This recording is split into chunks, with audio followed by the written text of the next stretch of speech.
तेरी औकात है 500 करोड़ लाने की? तू जानता भी है 500 करोड़ होते क्या है? तुम लोगों को अंदाजा भी है कि ये क्या हो गया है? 500 करोड़ रुपए गायब हैं। अगर ये पैसा अभी के अभी वापस नहीं आया तो मैं बर्बाद हो जाऊंगा। अगर कोई 500 करोड़ रुपए वापस ले आया तो मैं उसे 10 करोड़ रुपए इनाम दूंगा। सुबह के ठीक 7 बजे थे। शहर अभी पूरी तरह जागा भी नहीं था, लेकिन मेघराज चौक पर कूड़े की गंध और बसों का शोर पहले से मौजूद था। वहीं फुटपाथ के किनारे फटे हुए बोरे के साथ 12 साल का नील झुका हुआ था। वह प्लास्टिक की बोतलें और टूटी तारें चुन रहा था। उसके हाथों पर जमी गंदगी स्थायी लगती थी, जैसे किसी ने उस पर अनदेखा होने की मुहर लगा दी हो। नील बोलता कम था। लोग समझते थे वह डरपोक है या मंदबुद्धि।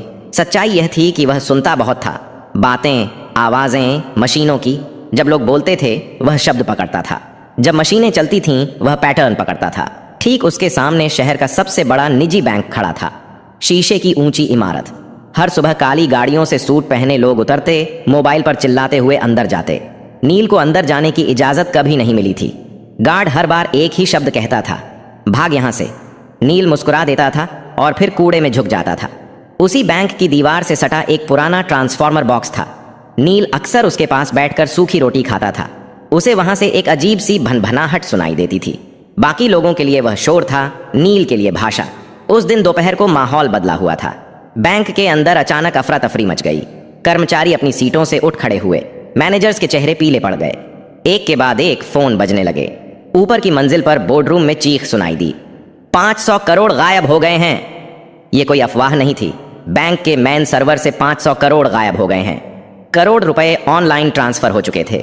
पैसा न किसी ग्राहक के खाते में था, न किसी विदेशी बैंक में। वह सिस्टम से जैसे फिसल कर हवा में घुल गया था।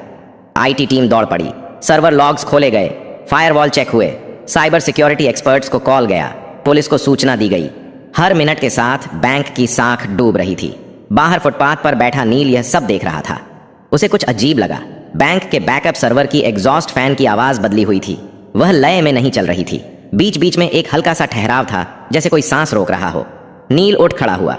उसने बोरा नीचे रखा और दीवार के पास कान लगा दिया। उसकी आंखें सिकुड़ गईं। यह चोरी नहीं है, वह बुदबुदाया, यह रूट रीडायरेक्शन है। नील को याद आया अपनी माँ का चेहरा। माँ जो कभी इसी बैंक में क्लीनर थी, एक रात एक्सीडेंट में चली गई। उसके बाद नील सड़क पर आ गया। माँ के पास एक पुराना कीपैड फोन था और उसमें कुछ नोट्स, नंबर नहीं, पैटर्न। नील ने जेब से वह मुड़ा तोड़ा कागज निकाला जिस पर उसने खुद से बनाए निशान लिख रखे थे। वह रोज मशीनों को देखकर नई चीजें समझता और निशान बनाता था।